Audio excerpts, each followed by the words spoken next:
la réaction du porte-parole d'Alassane Ouattara suite à l'accusation du président nigérien. Aussi bien les Ivoiriens que tous les pays doivent savoir, on n'acceptera pas que le chef de l'État, le président de la République, son Excellence Alassane Ouattara, soit vilipendé de façon mensongère. Nous ne l'accepterons pas. Son Excellence, Madame le ministre d'État, ministre des Affaires étrangères, a effectivement reçu Madame l'ambassadeur du Niger pour lui exprimer une vive protestation. Un courrier de protestation a été également adressé. À ce jour, nous sommes en attente donc de la réponse à ce courrier. Oui, vous avez raison que ce n'est pas des accusations nouvelles de la part de l'AES. À ce jour, nous attendons les preuves de toutes les autres accusations. Je serais tenté de ne pas faire plus de commentaires, étant entendu que l'État islamique du Grand Sahel a revendiqué cet attentat pour lequel, de façon grotesque, la Côte d'Ivoire et d'autres pays ont été accusés. Jusqu'à ce jour, ces pays de l'AES qui accusaient la Côte d'Ivoire n'ont jamais mêlé le nom du chef de l'État à leurs accusations fantaisistes.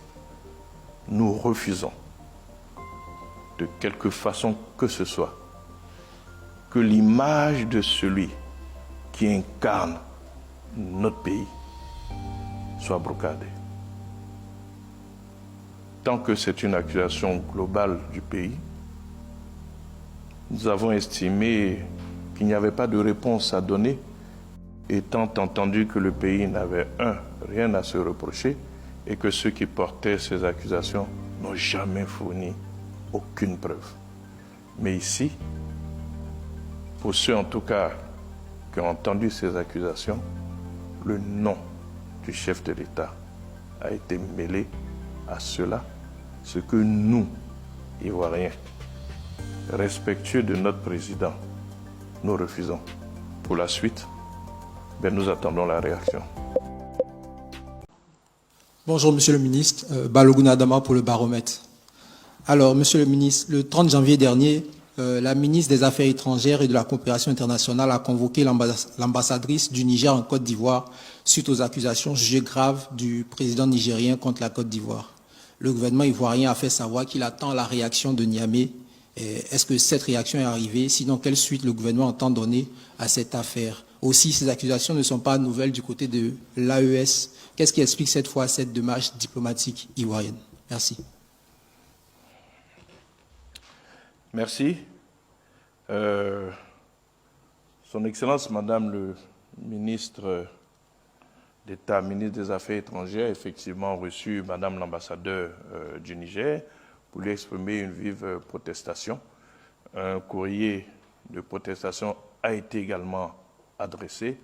À ce jour, nous sommes en attente donc de la réponse à ce courrier. Oui, vous avez raison que ce n'est pas des accusations nouvelles de la part de l'AES.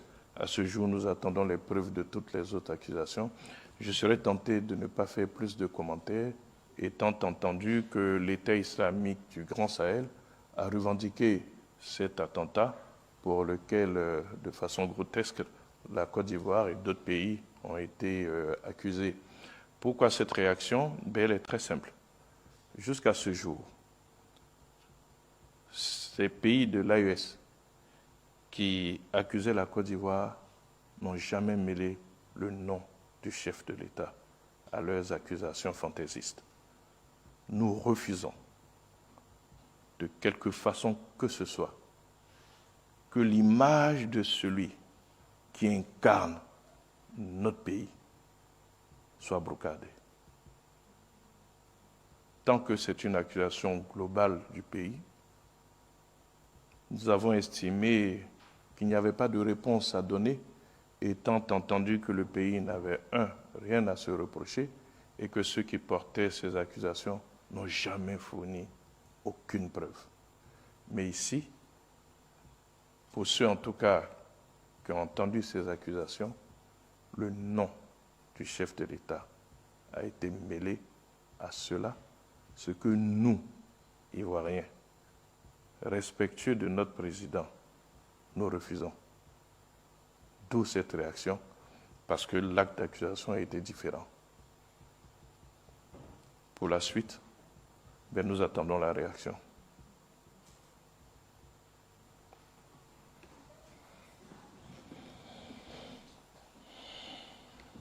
Excellence, permettez que je puisse revenir sur la question, toujours Kamaluddin Tagba de l'agence de presse Bloomberg. Après que le Niger ait accusé la Côte d'Ivoire, surtout le président Alassane Dramane Ouattara, quelques jours après, l'agence de presse russe a confirmé l'interférence de certains pays dans l'attaque au Niger. Est-ce que la Côte d'Ivoire va aussi s'exprimer par rapport à la position de la Russie sur la question? On sait que la Côte d'Ivoire a de très bonnes relations avec tout le monde.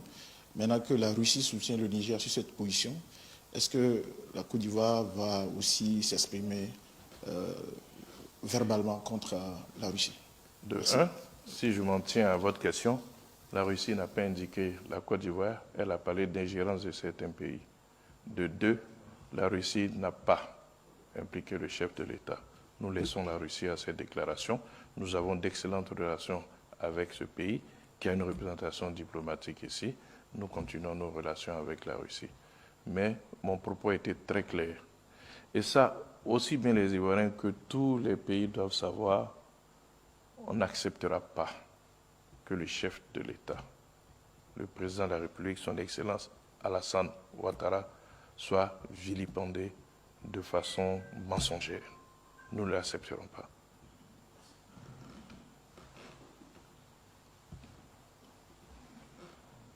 Ces pays de l'AES qui accusaient la Côte d'Ivoire n'ont jamais mêlé le nom du chef de l'État à leurs accusations fantaisistes.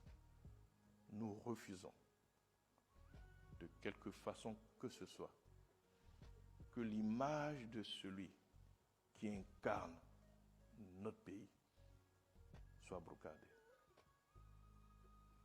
Tant que c'est une accusation globale du pays,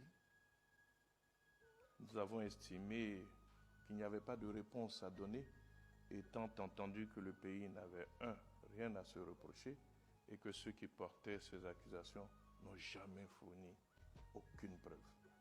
Mais ici, pour ceux en tout cas qui ont entendu ces accusations, le nom du chef de l'État a été mêlé à cela, ce que nous, Ivoiriens, respectueux de notre président, nous refusons. D'où cette réaction, parce que l'acte d'accusation a été différent. Pour la suite, nous attendons la réaction. Permettez que je puisse revenir sur la question, toujours Kamaluddin Tagba de l'agence de presse Bloomberg.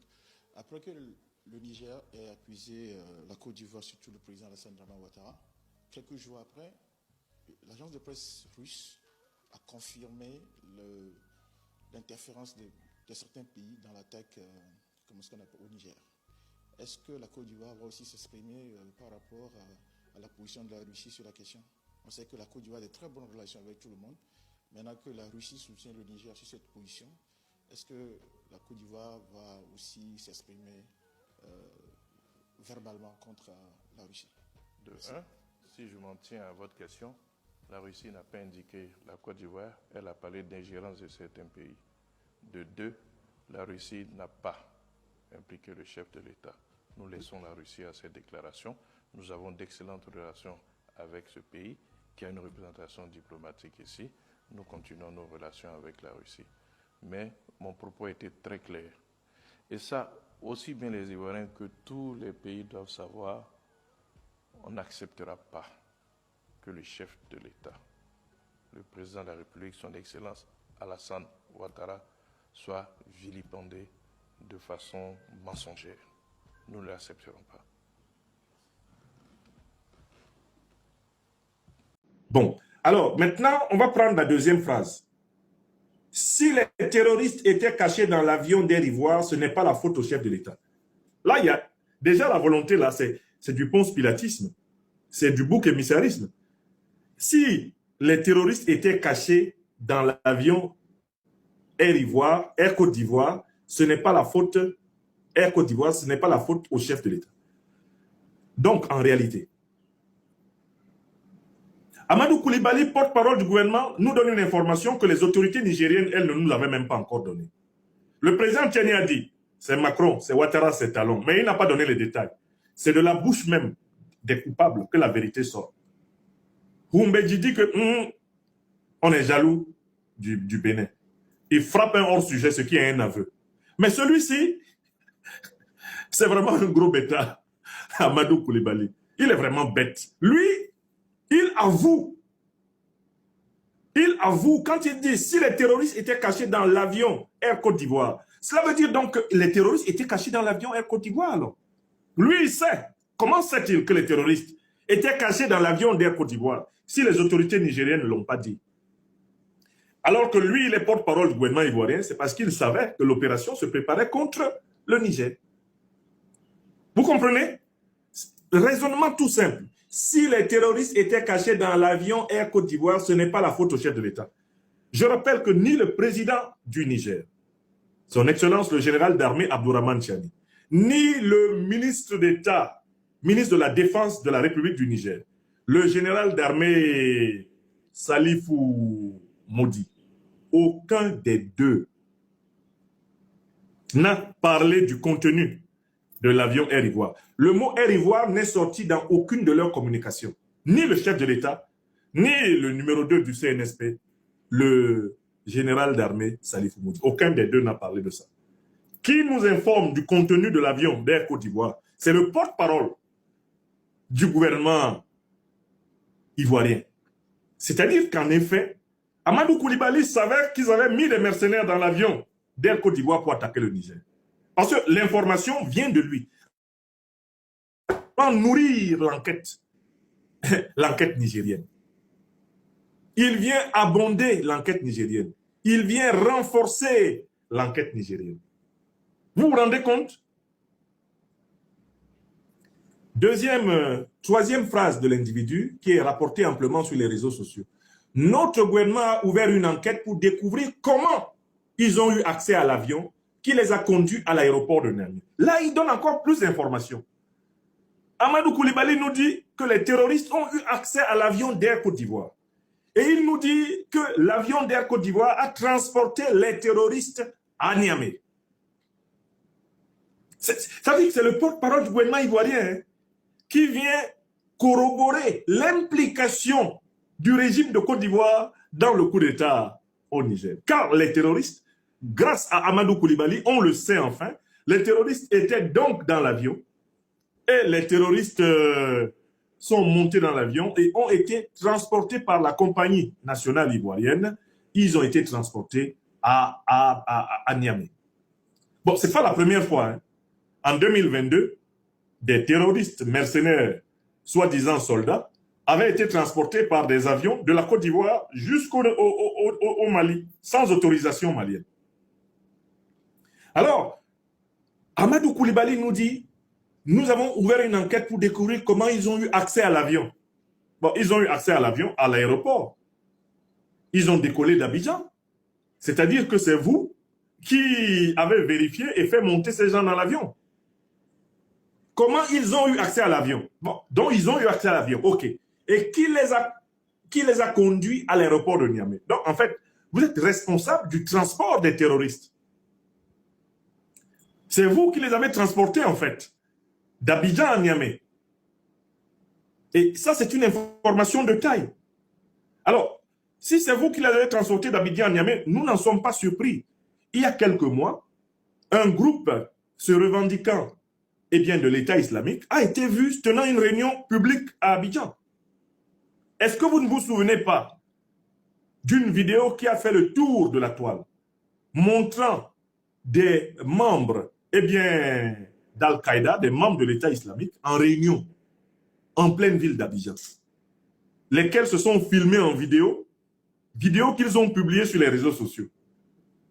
Ce n'est pas d'aujourd'hui que nous savons que Alassane Dramane Ouattara a fait de la Côte d'Ivoire la base arrière, non seulement de l'OTAN, non seulement la base arrière naturelle des néocolonialistes français, mais il a fait de la Côte d'Ivoire la base arrière des organisations terroristes qui ensanglantent le Sahel. Ça, ce n'est pas nouveau. Al-Qaïda et l'État islamique se promènent librement à Abidjan. Ils se promènent librement en Côte d'Ivoire par la volonté d'Alassane Ouattara, qui sait que ce sont des organisations de mercenaires au service de ses patrons, les néocolonialistes et les impérialistes. Là-dessus, il n'y a pas de débat. Donc, par contre, là où nous sommes impressionnés, c'est le degré d'indélicatesse, d'imprudence, le degré d'inintelligence de cet individu bedonnant, d'Amadou Koulibaly, qui vient... En fait, le président Tchani n'a même pas donné tous ces détails. Le général d'armée Salifou Moudi n'a même pas donné tous ces détails. Si ce n'est pas le Kadi que le président Tchani leur a fait boire, là, si ce n'est pas vraiment le rituel de purification africaine qui les a atteints, là, qu'est-ce qui peut amener ce gars-là à donner tous ces détails?